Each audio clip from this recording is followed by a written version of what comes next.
Microsoft 365 Copilot continues to evolve, and if you thought that 2026 would be a quiet year for Copilot, well, think again. Because today I'll be showing you 7 new features coming into Copilot, and they range from these new experiences in Researcher, allowing us now to use 2 different AI models to conduct research. Yes, your research report should now be radically improved. As well as that, we'll be looking at new Copilot features in Outlook that can automatically accept or decline your meetings. Yes, a scary thing too. As well as that, some new experiences in Copilot with the look and feel and showing you what they mean to you as well. So if you're looking for the latest in Copilot, well, you're in the right place. So now let's head into Copilot and see what's new. So let's check out our first change in Copilot, and that would be a new update to the Copilot user experience. Yes, inside of the web, you may notice your Copilot looks a little different, as we can see here. And this new experience is also now coming to Microsoft Teams. In fact, if I fire up Teams through Copilot Chat, you can see it looks very familiar. But using these new experiences, here are the key differences. On the bottom of our Copilot Chat prompt box, we'll see these different areas here: learn, find, summarize, and suggest. Again, going back to the web, we can see the same options also appear here. Now, if we left click into one of these options, we then see a range of these short prompts contained beneath it. And if we go ahead and summarize some notes, well, automatically you can see the prompt has been added into the prompt box. We can change it over to also focus on a particular document.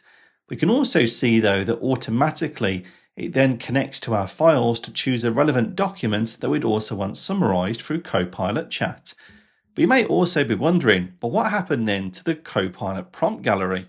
Well, that is now contained within the 3-dot menu, and if you select it, as you can see, the prompt gallery then appears. And this new experience, well, it has familiarities with the experience we find in Claude. Yes, they look very familiar. But that new experience, well, you might well see it the next time you fire up Copilot, and now you'll know how to use it to get the most from it.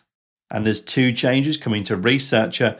This is currently in a preview or the Frontier program, so you may well see it if you're within that program itself.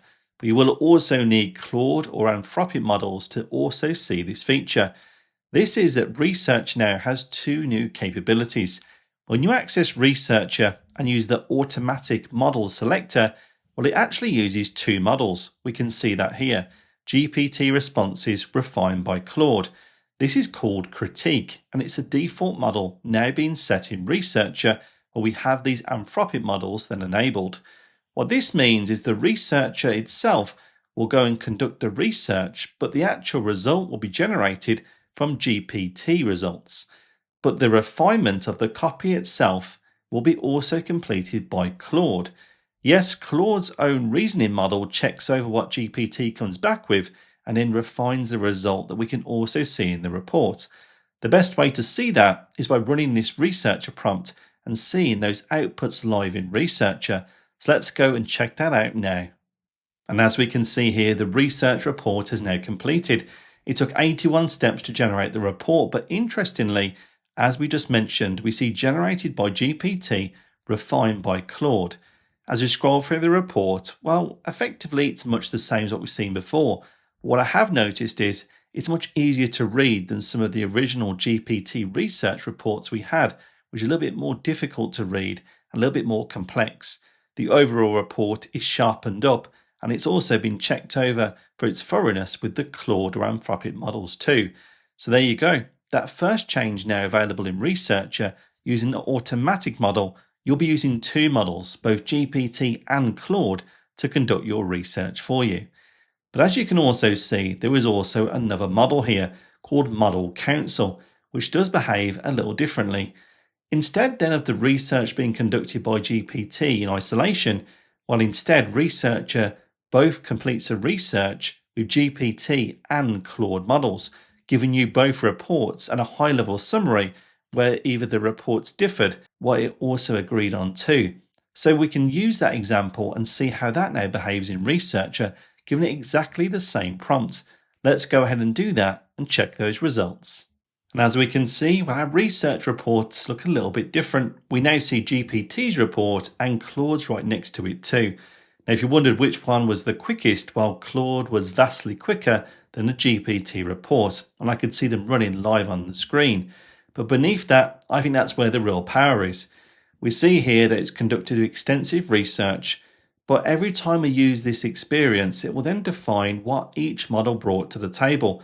Claude provided exceptionally detailed procedural guidance, but GPT brought unique depth on the political dimension of London planning. But then importantly, where the reports differed. The top areas of agreement that we might say with a little bit more certainty, well, those areas are correct. But importantly, the information contained below the top areas of disagreement will show you where GPT and Claude were not aligned.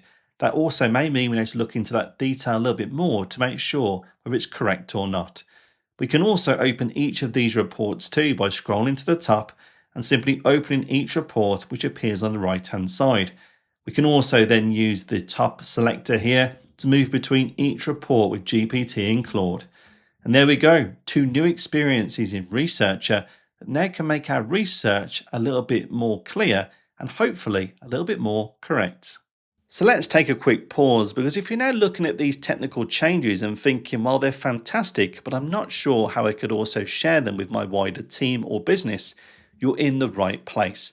Because here at Your 365 Coach, we can translate these improvements into ways and processes that your team can understand and make sure they can also get the most from them.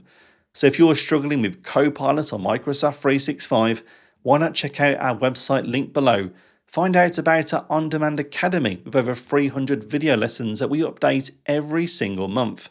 Or alternatively, training sessions with me and the team designed to upskill you in Copilot and Microsoft 365. And so with that, now let's head back into Copilot and continue to find what's new. And as you may know, there are also changes coming into the Copilot editing experience for Word, Excel and PowerPoint, and that was called Edit with Copilot. In fact, I also had a recent tutorial right on this channel where we look at it in a little bit more detail. But guess what? It has also now changed. Yes, when you now open the Copilot sidebar experience, you'll be presented with this Let's Edit Your Document, at least within Microsoft Word, with Excel and PowerPoint also providing similar capability. But now you see the selector, Allow Editing, which we left click into, will show Chat Only or Allow Editing. And what does that mean in reality? Well, Allow Editing is the Edit with Copilot capability. I can pass this instruction over into our Copilot sidebar to change the sections within a document from bullet points into paragraphs using that Edit with Copilot options that we've seen before on this channel in the previous tutorial. It just changed a little from what we've seen before. But if we now go ahead and stop this action occurring and start up a new chat, we can see here by choosing Allow Editing to Chat Only, but it now begins to use Microsoft Copilot Chat. And we can also see the work and web options are now available through this experience. It now means we could summarize this document or take the key points into an email that Copilot can draft and then open straight in Outlook. So when we need to work with the document by summarizing and understanding, it's best to use Chat Only, but use editing where Copilot needs to make changes to your document, and now giving you either option available to you rather than being stuck with just Edit with Copilot. So there you go, a new change coming pretty quickly on a brand new feature that we once known as Edit with Copilot, which is now effectively Allow Editing in your files for the Copilot sidebar experience. And there's also new changes coming into Copilot notebooks, which we'll also cover in the future in more detail. There's an option in here that I was pretty impressed by, and that is a new mind maps capability. Yes, here I have a Copilot notebook with that new experience, showing the overall summary generated by Copilot and AI of what's included in the notebook itself, with now some new options to quickly create some content. But let's focus on this individual option here for mind map. By left clicking, well, then it generates a brand new mind map that we can also dig into to find out those insights. And we can even export it into an image as well to share with my peers. We'll give it a few minutes to generate this mind map, and then we'll have a look what it's created for us. And there we go, our mind map has now been created. What we can also do is expand on these areas such as vision and purpose. Defines here that green space is an everyday civic infrastructure delivering long-term environmental health and social value. Expanding vision and purpose, we see the approach to the project, and we can further drill down into that map. By explaining, we also open the Copilot sidebar, which then explains this area using the information found within the notebook itself. So we can use the Copilot chat experience directly in your mind map to also drill down further. And as I mentioned, we can also export this as an image, which can also share with my peers really easily on email or in Teams. To get back to our mind maps, what are stored on the left-hand side, and they're only available to the person that created that mind map. Yes, they're not available to be shared wider just yet, but this new mind maps experience can work across all of your different Copilot notebooks to give you a different view of the content held within it and a high-level summary too. And there's also some new changes coming into Outlook that could also help us manage our calendar. Now I'm using a new version of Outlook, but we could also use Outlook on the web to also set these options up for us. So we'll head over to the settings icon inside of Outlook, and then we'll browse over to Copilot and then select calendar instructions. As you can see here, I can now begin to create instructions to help me manage my calendar, but have Copilot do it automatically for us. So what could this do? Well, effectively a few things. By selecting Create Instruction, we'll see it opens the Copilot sidebar. And then as you can see in here, it now begins to ask some questions and some potential approaches to how we can approach managing our calendar. What's interesting in here is I could set up a rule to automatically accept all meetings from my manager as long as they're scheduled in my working hours. How can we do that? Well, on the right-hand side of our Copilot sidebar experience, we can just basically ask it to do exactly that. Let's go and give it that prompt and then see what happens with our own calendar management settings. And as we can see, I've given Copilot a prompt here to automatically accept meetings from Brant that occur within my working hours, because I'm logged into another one of our demo accounts. We can see it then reasons the instruction, then asks me if I'd like to proceed with that rule, and then we can see beneath that it creates a new instruction. Effectively, any meetings from Scott that occur between 9 and 5, if my calendar is free, Copilot would automatically accept those meetings. Yes, I won't even see that invitation, it'll just go straight into my diary. And where are those settings also contained? Well, right within the settings menu. We can also delete them or create new instructions that can do much the same. Maybe clear up any cancelled meetings, following meetings that are also been invited to a number of people from your team. It's up to you to create those instructions and then have Copilot manage them for you. But do be aware that when we also then have Copilot accepting the meeting for us, they are notified that Copilot accepted it on your behalf. So yes, one thing to watch out for. And finally, there's also some updates to Copilot Pages. Yes, let's get this started here by giving Copilot a prompt to give me some ideas on how to run an effective community event. We can see here these 5 ideas now being returned by Copilot. What I now want to do is convert these ideas into a new Copilot page.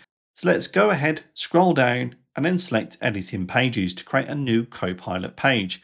We see much the same on the right-hand side, our new page is created.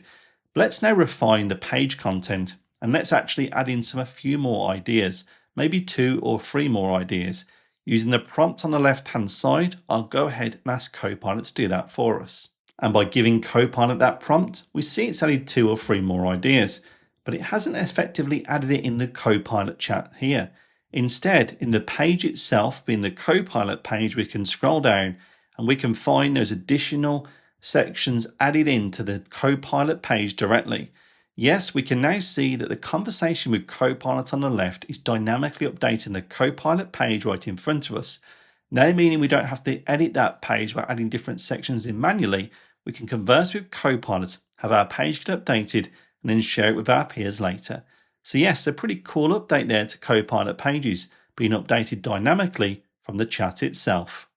So what do you think of these new changes coming into Copilot? Will you be using them? Why not let me know in the comments below. For me, the 2 big changes here are the changes coming into Researcher, now using both GPT and Claude models. But there is still a catch. Right now, the data is still processed in the US. So if you're in the UK and EU, well, it might be tricky to turn on the Anthropic or Claude models.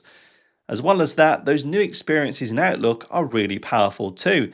And I've been able to use a few of them now, and it's cool the way that Copilot can then automatically accept or decline your meetings, or just follow them if it also suggests the need to come back to it later and maybe check out a Copilot summary. So yes, there are lots of changes coming to Copilot, and I'm sure that this pace, well, it won't change. So if you haven't already, do hit that subscribe button so you can keep on top of all of these new changes coming into Copilot with weekly tutorials that I put out here on the channel, allowing you to work with the tools you have in much better ways. And other than that, hit that like button as well to let me know this video and tutorial has helped you out, and I look forward to seeing you on the next one.